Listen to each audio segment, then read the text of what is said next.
first layer is for sure frustration and anger. And it's like, oh my God, like, why don't these people have capacity to meet me? Like, that's what I feel. You know what I mean? Like, these apps are so 5 out of 10, and I'm looking for 10 out of 10. You know what I mean? I want to own my experience here because I also stay in my comfort zone and I'm cool with 5 out of 10. I'll have a bunch of 5 out of 10 as opposed to one 10 out of 10. And it keeps me in my comfort zone. I don't go out and meet people because I use the apps as like a, the bag of chips. And okay, it does my hunger, keeps my hunger at bay, but it's not the meal, right? Like you said, Michael, in the analogy you used in one of our long time episodes ago, it's like, I want the 10-course meal, not the bag of Yeah. chips. So there's grief around that. I feel like, man, I'm turning 40 next year and I really haven't had the connections from this community that I've been looking for romantically. I have a ton of platonic, beautiful intimacy connections, but like to be able to blend that with sex, like sexual intimacy, like it's like,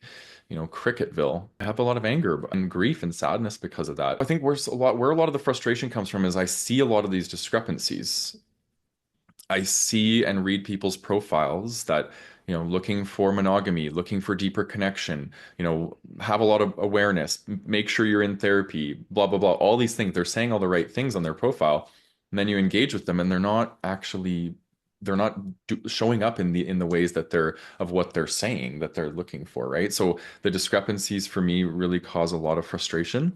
Again, it brings me back to the purpose of why I originally started this is because of this exact issue, not having people be able to match me and meet me where I wanted to be met, right? So I'm like, okay, I want to create a brotherhood where we can start to share and educate and normalize and all the things that we're doing in our community to help people grow and evolve so we can have greater capacity to connect with one another. I just think that's so important for our community.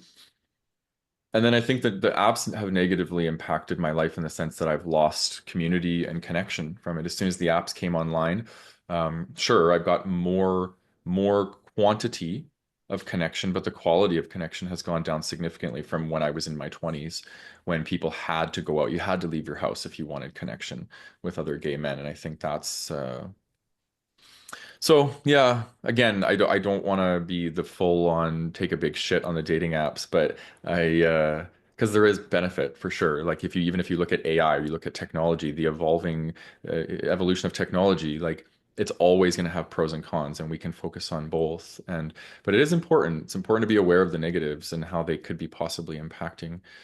So it's an important conversation.